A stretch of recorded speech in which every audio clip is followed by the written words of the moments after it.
Alors pourquoi changer ses croyances? Alors ces croyances, c'est quoi? C'est souvent des idées qu'on s'est créées face à soi-même, soit aux autres, à la vie.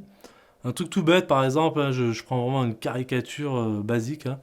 Admettons, je sais pas, vous aviez un tonton quand vous étiez enfant qui était un peu agressif, vraiment indélicat, et qui peut-être un jour vous a mis une claque, admettons.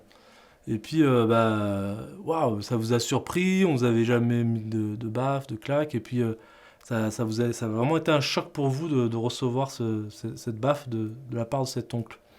Et du coup, malgré vous, vous allez associer que les gens, cet oncle, il avait une moustache, admettons. Inconsciemment, vous allez associer le fait que les gens qui ont des moustaches, ils sont pas cool, ils sont pas agressifs, etc. Donc, sans le vouloir, il y a des chances que tous les gens qui ont des moustaches, vous avez coupé assez court. S'il y avait des propositions, des opportunités, des occasions de développer des relations ou quoi que ce soit avec des gens qui avaient des moustaches, vous avez coupé court. Parce que vous ne voulez pas risquer que, ça paraît bête, hein, vous ne voulez pas risquer que de retrouver devant cette agression. Mais c'est inconscient, hein. Et donc du coup, ou la même chose, vous êtes, par exemple, dès que vous sentez la banane, vous êtes un peu allergique ou vous aimez pas la banane. Oh, moi j'aime pas la banane. Mais pourquoi? Je sais pas, mais j'aime pas, c'est tout, j'aime pas. Et peut-être que vous aviez 8 ans et on vous annonce le décès de votre grand-mère et à ce moment-là, vous étiez en train de manger une banane.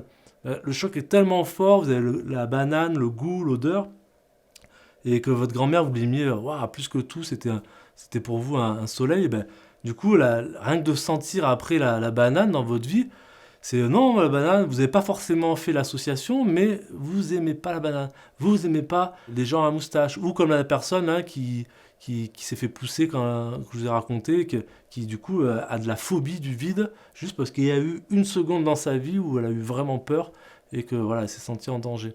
Donc en fait, ces croyances-là vont vous impacter, vous limiter, vous empêcher finalement de vivre plein, peut-être certainement plein de bonnes choses, d'opportunités, de propositions d'évolution, parce que simplement votre cerveau a enregistré, a cru que ça c'est comme ça c'est comme ça, là faut faire attention, là c'est danger, alors que c'est juste une fois, ça arrivait une fois, ou plusieurs fois peut-être. Mais c'était peut-être arrivé dans votre enfance, c'était intéressant à ce moment-là, puis après c'est plus du tout utile. Il faut mettre à jour quelque part.